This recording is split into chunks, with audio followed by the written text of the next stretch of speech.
Hello students, welcome to this channel. ये playlist मैं class 12 के बोर्ड एग्जाम को फोकस करते हुए बना रहा हूँ, सीबीएसई और आईएससी दोनों के लिए। इसको अगर आप कंप्लीट कर लेते हो तो बोर्ड एग्जाम में एक भी क्वेश्चन आपसे छूटेगा नहीं, ये मेरा गारंटी है। मेरा नाम है सौरभ मंडल। मैं बहुत सालों से सीबीएसई और आईएससी के स्टूडेंट्स को पढ़ा रहा हूँ, तो मुझे पता है एग्ज़ाम में कौन से क्वेश्चन आते हैं। तो आपको बस इस प्लेलिस्ट में जितने सारे वीडियो है उसको देख लेना है, और हर एक वीडियो का क्लास वर्क आपको नीचे डिस्क्रिप्शन बॉक्स में PDF फॉर्म में मिल जाएगा, तो आप उसको डाउनलोड करके प्रैक्टिस भी कर सकते हो। तो क्योंकि ये आज पहला क्लास है तो इसमें हम कुछ बेसिक चीज़ सीखेंगे जो आने वाले टाइम पे आपको बहुत हेल्प करेगा। तो आज का हमारा पहला टॉपिक है कॉन्सेप्ट ऑफ ज़ीरो। तो ये जीरो देखने में तो आसान लगता है, पर कभी कभी यही बहुत ज़्यादा प्रॉब्लम कर देता है। पहले मैं लिख रहा हूँ कुछ चीज़ जो आप बचपन से ही सीख के आए हो। ओके, तो पहले दो का तो आंसर आप लोग बोल दोगे कि ये 1 है, ये 0 है। अब मेरा क्वेश्चन है कि ये क्यों होते हैं। अब 1 + 0 तो वैसे हम लोग समझ सकते हैं कि 1 से 0 मतलब नथिंग, तो 1 से अगर कुछ भी ना ऐड करें तो 1 ही आएगा। पर अब अगर 1 के साथ 0 मल्टीप्लाई कर रहे हैं तो ये 0 क्यों हो रहा है। ठीक है, तो अच्छा, तो पहले हमें ये समझ लेना है कि मल्टीप्लिकेशन आया कैसे। ठीक है, जैसे आप लोग करते हो 2 × 3 6, ये क्यों 6 होता है। एक्चुअल ये मल्टीप्लिकेशन जो है ये एडिशन का ही एक फॉर्म है। मतलब 2 × 3 का मतलब है कि आपको 3 बार 2 को ऐड कर लेना है, तो ये 6 आ जाएगा। ठीक है, तो उस हिसाब से इसको समझ सकते हैं कि 1 × 0 है, मतलब हमें 1 को एक बार भी नहीं ऐड करना है, तो मतलब कुछ भी नहीं मिलेगा, तो ये 0 है। ठीक है, तो इसको हम लोग एडिशन से समझ सकते हैं, पर क्या 1/0 को उस फॉर्म में सीख पाएंगे, तब ये मुश्किल हो जाएगा। ठीक है, तो एक काम करते हैं, 1 × 0 को 1 × 0 क्यों 0 होता है इसको भी हम लोग अलग से सीख लेते हैं, फिर उस हिसाब से 1/0 भी सीखेंगे, और फिर ये जो बहुत काम आएगा 0/0 इसको भी सीखेंगे। अच्छा, तो पहले ये जो 1/0 है ये कहाँ आते हैं पहले वो डिस्कस कर लेते हैं। जैसे आप लोग निकालते हो tan 90 डिग्री, तो tan 90 डिग्री क्या होता है, sin 90 degree by cos 90 degree. अब sin 90 1 होता है, cos 90 0 होता है। अब इसको कोई कोई बोल देता है कि ये अनडिफाइंड है, और कहीं पे लिखा रहेगा इन्फिनिटी। ठीक है, तो इसका आंसर क्या होगा, अनडिफाइंड होगा कि इन्फिनिटी होगा। अच्छा, पहले ये चीज़ समझते हैं कि इन दोनों में डिफरेंस है क्या कुछ, या दोनों सेम है। ठीक है, अच्छा, तो इन्फिनिटी का मतलब तो हम सबको पता है, इन्फिनिटी मतलब बहुत ज़्यादा कुछ, है ना, जो कि ऑब्वियसली अनडिफाइंड होगा, क्योंकि बहुत ज़्यादा कुछ मतलब नंबर ऑफ स्टार्स, ये थोड़ी ना हम लोग काउंट कर पाएंगे, तो ये भी अनडिफाइंड है। पर क्या अनडिफाइंड का मतलब इन्फिनिटी है, तो अनडिफाइंड का क्या मतलब है, अनडिफाइंड मतलब जो डिफाइंड नहीं है, तो इसका वैल्यू कुछ भी हो सकता है, इसका वैल्यू 0 भी हो सकता है, इसका वैल्यू 1 भी हो सकता है, इसका वैल्यू 2 भी हो सकता है, और बहुत ज़्यादा कुछ भी हो सकता है। मतलब अनडिफाइंड में 0 भी आता है, 1 भी आता है, 5 भी आता है, और इन्फिनिटी भी हो सकता है। तो इसका क्या मतलब हुआ, मतलब दोनों चीज़ सेम नहीं है, ये तो हमें पता चल गया। अब हमें देखना है कि 1/0 क्या है, अनडिफाइंड है कि इन्फिनिटी है। अब इसको समझने के लिए हमें थोड़ा 0 पे ध्यान देना है। ठीक है, अब ये 0 है क्या, बेसिकली ऐसा हो सकता है कि कुछ भी नहीं है, मतलब नथिंग, और ऐसा वैल्यू जो है पर नेग्लिजिबल है। जैसे मैं बोल रहा हूँ, समझ लीजिए 0 पॉइंट यहाँ पे मैं 5 लाख 0 दे देता हूँ, फिर एक 1। ठीक है, तो जो कि बहुत कम वैल्यू है। अब अगर इसको आप 1 के साथ ऐड करोगे तो क्या आएगा, तो 1 ही आएगा, क्योंकि ये तो बहुत कम वैल्यू है ना। ठीक है, तो अब देखना क्या है, अगर मैं उस वैल्यू को 1 से डिवाइड कर रहा हूँ, मतलब क्या है कि 1/0 पॉइंट, इसमें 5 लाख 0 है, मतलब क्या होगा। अच्छा, 10⁻, अगर आप समझते हो तो इसको हम लोग ऐसे लिख सकते हैं, 1/10⁵ लाख। अब जो डिवाइड होकर रिजल्ट देगा ये क्या दे देगा, ये दे देगा 10⁻ + 5 लाख, मतलब एक ह्यूज अमाउंट दे देगा, है ना। अच्छा, इसको मैं यहाँ पे फ्रेश करके लिख रहा हूँ,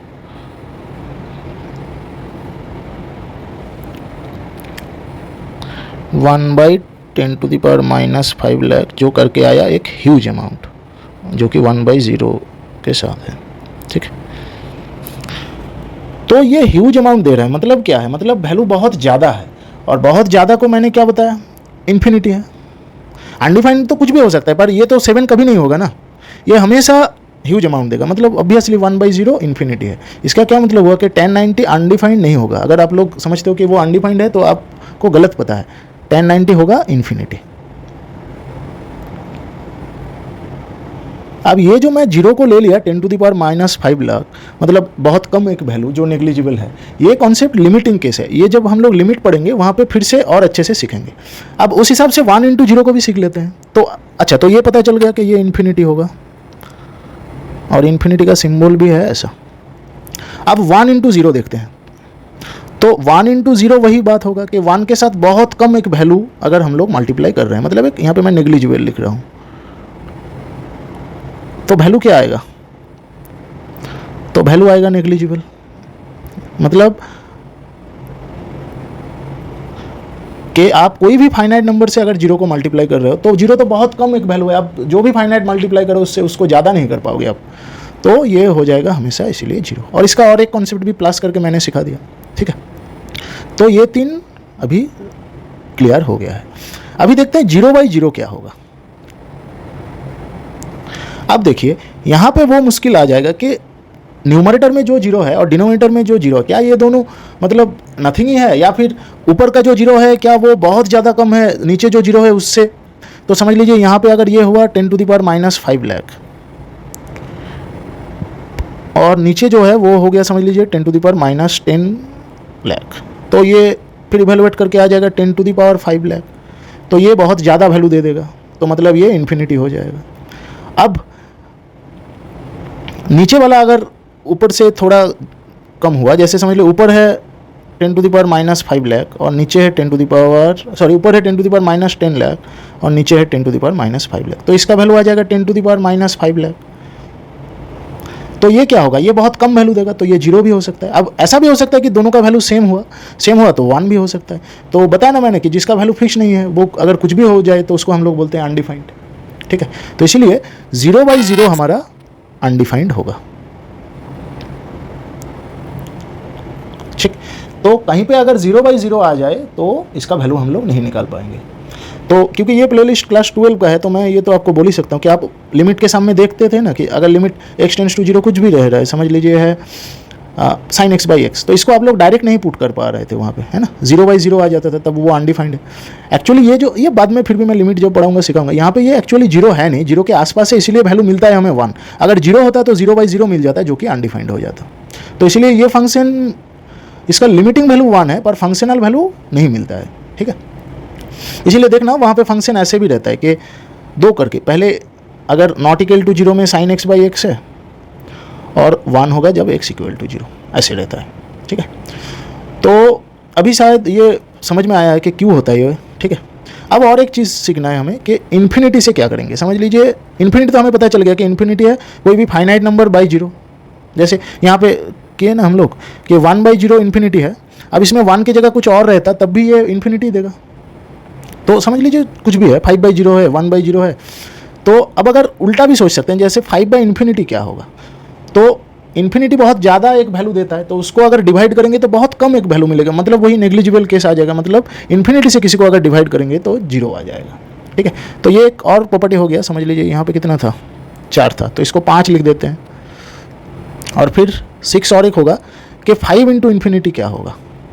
तो यहाँ पे भी वही बात है, जैसे 0 के साथ मल्टीप्लाई करने से 0 हो जाता था बहुत कम, यहाँ पे बहुत ह्यूज एक वैल्यू है, तो इसके साथ मल्टीप्लाई करेंगे तो ह्यूज अमाउंट मिलेगा, ठीक है। तो अब क्या आएगा, अब अगर समझ लीजिए ऐसा आ गया कि इन्फिनिटी × 0, ठीक। तो ये तो वो रामायण वाला केस हो गया कि दोनों तरफ से, या महाभारत में भी आप देखते हो कि दोनों तरफ से अगर ब्रह्मास्त्र छोड़ दें तो क्या होगा वो पता ही नहीं, है ना, दुनिया ख़त्म भी हो सकता है। तो ये भी वही बात है कि इन्फिनिटी सबको इन्फिनिटी कर देता है, 0 सबको 0 कर देता है, तो दोनों को मल्टीप्लाई करेंगे तो क्या आएगा हमें पता नहीं है। तो इसलिए इसका आंसर भी होगा अनडिफाइंड, ठीक।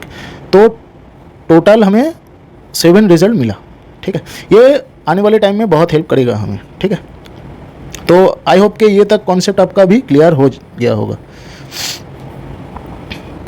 अभी हम लोग सीखेंगे कॉन्सेप्ट ऑफ स्क्वायर रूट, मतलब अगर कहीं पे रूट ओवर रहा तो ये क्या इम्प्लाई करते हैं। अब ये स्क्वायर रूट भी हम लोग बचपन से ही सीख के आ रहे हैं, पर क्या हमें ठीक ठाक नॉलेज है, चलो देख लेते हैं। अगर एक इक्वेशन है, समझ लीजिए x² = 16, तो हमें पता है कि इसका रूट तो 2 आते हैं, x = ±4। तो क्या ये इम्प्लाई करता है कि x = √16, इसका वैल्यू है ±4। ये अभी सीख लेना कि रूट कभी प्लस माइनस वैल्यू नहीं देता है। मतलब अगर कहीं पे √4 रहा तो ये +-2 नहीं देगा। ये अगर आप जानते हो तो आपको गलत पता है। रूट हमेशा पॉजिटिव वैल्यू देता है। मतलब अगर √4 रहा तो ये 2 देगा। तो अगर यहाँ पे आपको +-2 वैल्यू चाहिए तो आपको यहाँ पे +- देना है, नहीं तो बस एक ही वैल्यू आएगा 4। ठीक है, तो मतलब ये तो इक्वेशन सेम नहीं है। ठीक है, ये एक इक्वेशन और ये एक इक्वेशन। 1 मिनट। हाँ, तो x² = 16 और x = √16 ये दो अलग इक्वेशन है। इसका रूट आता है बस x = 4 और इसमें 2 रूट आता है। ठीक है, अब ये क्यों होते हैं ऐसा? ये हम लोग ऐसे रियल नंबर में लेते हैं। क्यों लेते हैं? क्योंकि √2 √3 जिनका रूट नहीं आते हैं ना, तो ये तो इरेशनल नंबर है। आप कैलकुलेटर में डाल दो, इसका वैल्यू मिल जाएगा 1.41 करके समथिंग। तो इसमें +- थोड़ी ना देते हैं। ठीक है, तो इसका तो एक ही वैल्यू आएगा। देखते हो ना आप, √-√2 अलग से एक नंबर है, तो इसीलिए रूट कहीं पे भी रहे तो इसका वैल्यू हमेशा पॉजिटिव आएगा। ठीक है, ओके। तो ये बहुत हम लोग यूज़ करेंगे इक्वेशन में, और कहीं पे भी आप डोमेन रेंज निकाल लिए हो तो अभी शायद आपको रूट के बारे में कॉन्सेप्ट क्लियर हो जाना चाहिए। ठीक है, तो जैसे कहीं पे भी रहे, समझ लीजिए आप y = ऐसे दिया है, इसका मतलब क्योंकि y रूट है तो आपको पहले ही पता चल जाएगा कि इसका वैल्यू होगा पॉजिटिव या 0, नेगेटिव कभी नहीं होगा। ठीक है, चलिए अभी हम लोग नेक्स्ट टॉपिक में चलते हैं। अच्छा, तो नेक्स्ट टॉपिक है हमारा कॉन्सेप्ट ऑफ वेरिएबल। अच्छा, तो वेरिएबल क्या है? वेरिएबल वही है जिसके वैल्यू वेरी करता है।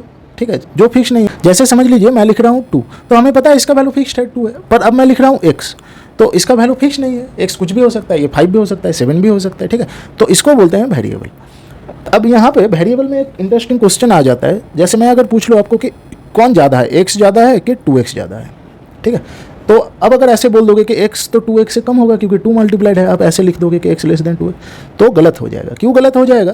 क्योंकि हमें x के बारे में पता ही नहीं है ना कुछ। समझ लीजिए x 0 है, तो क्या 2x ज़्यादा होगा? तब तो दोनों इक्वल हो जाएगा। अब अगर x -1 है तब तो 2x से ज़्यादा x हो जाएगा, है ना। अब अगर x पॉजिटिव हुआ, जैसे कोई भी 5 7, तब होगा 2x ज़्यादा। मतलब क्या, ऐसे क्वेश्चन अगर कोई पूछ दे तो इसका क्या आंसर होगा?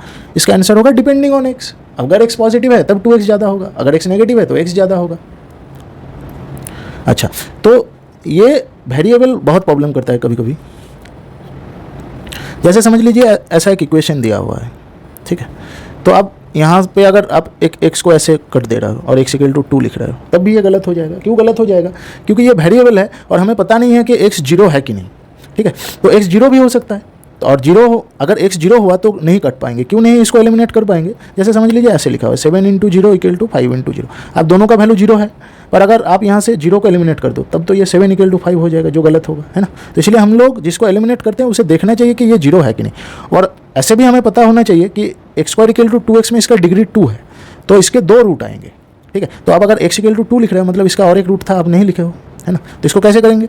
एक तरफ ले आएंगे, फिर कॉमन ले लेंगे। तो इसका क्या मतलब हुआ? x 0 भी हो सकता है, 2 भी हो सकता है। ठीक है,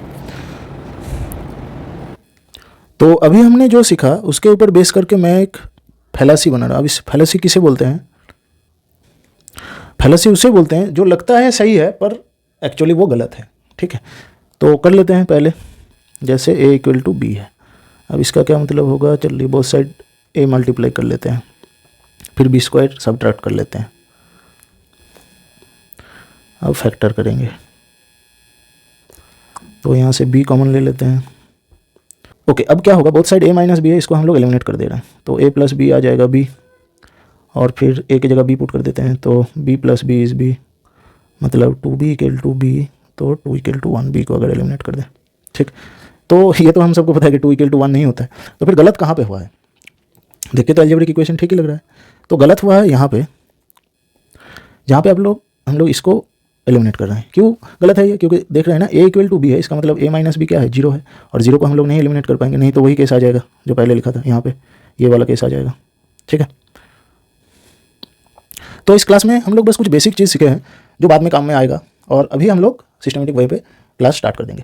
तो नेक्स्ट जो वीडियो मेरा आएगा वो डिफरेंशिएबिलिटी के ऊपर आएगा, क्योंकि अभी मैं सोच रहा हूँ पहले कैलकुलस को कर लेता हूँ, फिर बाकी सब करेंगे। अब इसमें और एक चैप्टर है कंटिन्यूटी, पर उसको उसके बाद करेंगे। एक्चुअली वो करना नहीं होना चाहिए क्योंकि पहले कंटिन्यूटी को ही करना है, पर अभी क्योंकि इस बार थोड़ा टाइम हो गया है, कोर्स भी स्टार्ट हो गया, तो सब लोगों का भी स्कूल में एग्जाम और बाकी सब में डिफरेंशिएबिलिटी से ही चलेगा, तो इसलिए पहला क्लास डिफरेंशिएबिलिटी का होगा।